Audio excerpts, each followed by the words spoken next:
The news that we've set a date to record hits Corroded Coffin like a freight train. And every afternoon the following week finds the four of us tucked up in Dougie's garage with the wide doors flung open, practicing until our fingers give out or Mrs. T cuts the power, whichever comes first.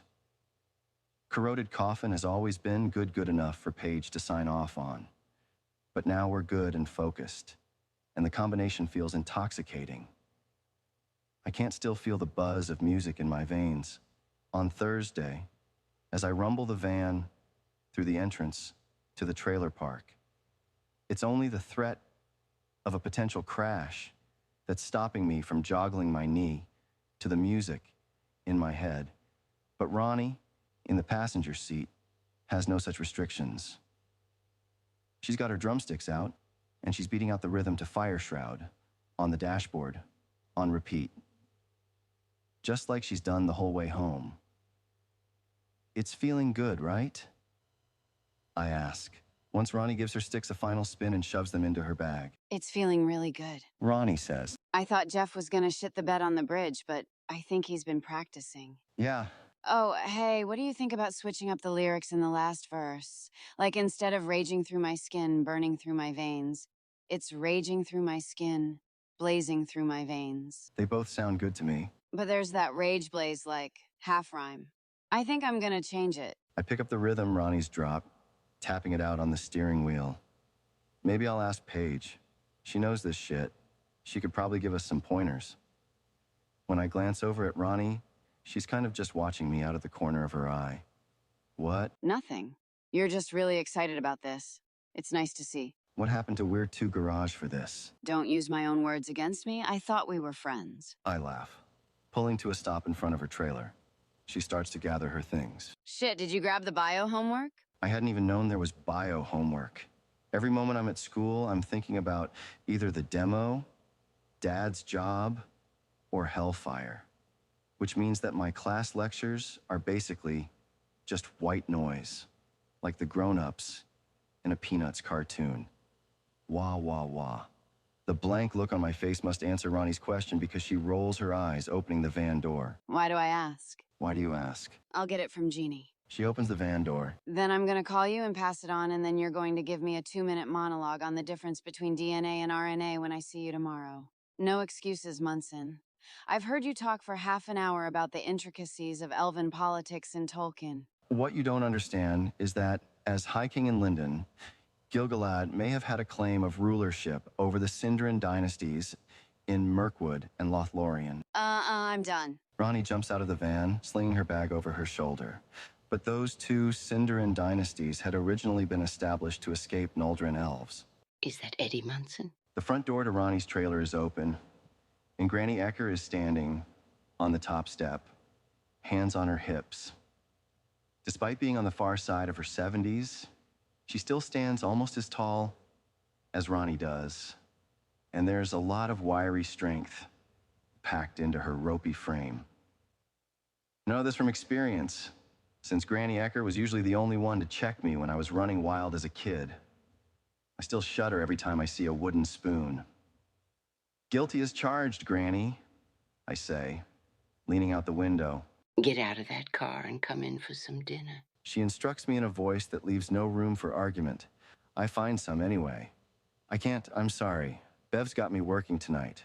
Actually, Dad and I are making a run to the war zone to pick up some supplies. But there's no way I can explain that to the Ecker ladies. In a way that doesn't unravel my whole entire life. Granny Ecker's grunt tells me everything she thinks about Bev, the hideout, and my priorities as a whole, but before I can shatter into pieces under her icy glare, she twists to grab something off the counter just inside the door, an aluminum tray covered in tinfoil. Ronnie? She says, and Ronnie obediently rushed over to take it from her, ferrying it back to me with careful hands. I don't know if I can show up to work with a hot dish, I say. Don't be foolish. She says. That's for your uncle, my best turkey casserole. You bring it on over to him. My Uncle Wayne's trailer is just a few lots down, but the sun is already starting to set. I promised Dad I'd be back before it did. Can't you give it to him yourself? That man won't accept a thing from me. Granny Ecker says.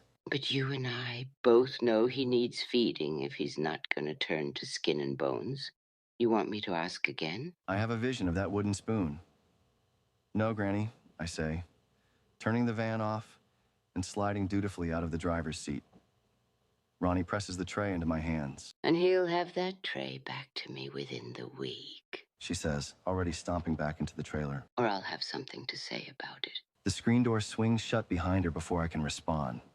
Ronnie gives me an apologetic smile, following her grandmother up the front steps. RNA, DNA. She calls back to me. Sauron used the Noldorn elves' resentment of Gil-galad to earn their trust. I call back, but she slams the trailer door closed before I can inflict any more psychic damage on her. Then, with an aluminum tray of turkey, cheese, and macaroni warming my hands, I trudge in the direction of Wayne's trailer. I don't bother knocking before I try the door. Uncle Wayne always leaves it unlocked, even when he's at work or out drinking with friends. I got nothing anybody want to steal, he always say, when I question it. And since it's his life, I always let it drop. He nearly upsets his bowl of Cheerios when I shove the front door open. For the love of God, Eddie. Someday you're gonna give me a heart attack. He's sitting at the tiny card table he's got shoved into the corner of the kitchenette, and from the bags under his eyes, I'd bet he's just gotten off work. Mrs. Ecker sent me over with this. I hold up the aluminum dish. Turkey casserole, I think, Someone's gotta tell that woman I'm not about to waste away over here. Wayne grumbles. But from the empty box of cereal tipped over at his elbow, I'm not convinced. For someone who's so hung up on making sure my kitchen is at least halfway stocked at all times, Wayne has a real blind spot when it comes to his own shelves. It's not gonna be me. I can't spend my life playing go-between for you two. I nod toward the yellowing door of his fridge. You want it in there? Yup. He scoots back to let me into the kitchen. Sure enough, the refrigerator's bare, save for a couple cans of PBR and an ancient box of baking soda. There's no issue in finding space for the tray. I slide it onto the bottom shelf and swing the door closed again. Wayne is watching me as I straighten up. I'm glad you came by. He says, I thought I gave you a heart attack. Don't be a smartass. I wanted to talk to you. Okay. He fiddles with his cereal bowl. You been all right? He finally asks. Over at the house? With Dad, you mean? Sure. Yeah, we've been good. Wayne hasn't stopped messing with his bowl. The clink-clink of his spoon is going to give me a headache. And you've been spending a lot of time together? I cross my arms, leaning sideways against the fridge. Well, he's my dad, so clink, clink. Has he talked to you about why he's back this time? I guess he missed me. To his credit, Wayne doesn't laugh at this ridiculous lie. Clink, clink goes his spoon. I guess he must have. That headache is starting to take root somewhere in my left temple. I reach down and pluck the spoon out of Wayne's bowl before things can get any worse. I thought you wanted to talk, I say, tossing the spoon into the sink.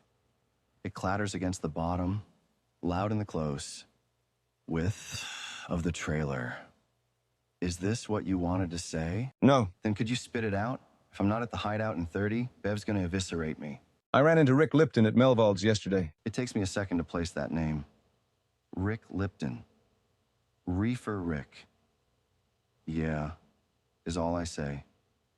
I screw the lid down tight over the wellspring of panic that bubbles up inside me and hope that none of it shows on my face. He said to tell you swing by if you want to lose at pool again. I shove my hands into my pockets. That's it? Eddie. Wayne pushes his cereal bowl back and stands.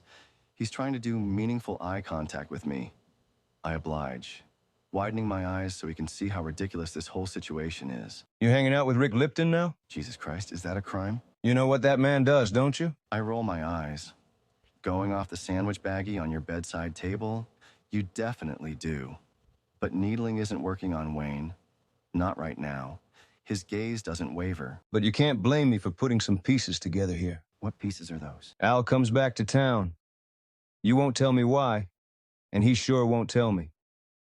But I'm no idiot. I can tell when my brother's in trouble. And then a few days later, you're playing pool with Reefer Rick. There's no anger or frustration in Wayne's face. Just blazing concern. And somehow, that's even worse. A ball of something that tastes a whole lot like shame is lodged in my throat, and I try to swallow it back. It doesn't matter, I tell myself. He can disapprove and worry all he wants, but he can't control me or what I do, so I just shrug. What's the big deal? I'm looking out for you. Wayne says. He's crossing his arms tight to his chest now, a protective shell. I know how Al can be when he gets a scheme in his head. He'll sweep you up and whirl you around, but he won't be there when things spit you back out again. It's happened to me more times than I can count. I don't want you to wind up the same way. Got it. No schemes, I say with a mocking three-finger salute. Scout's honor.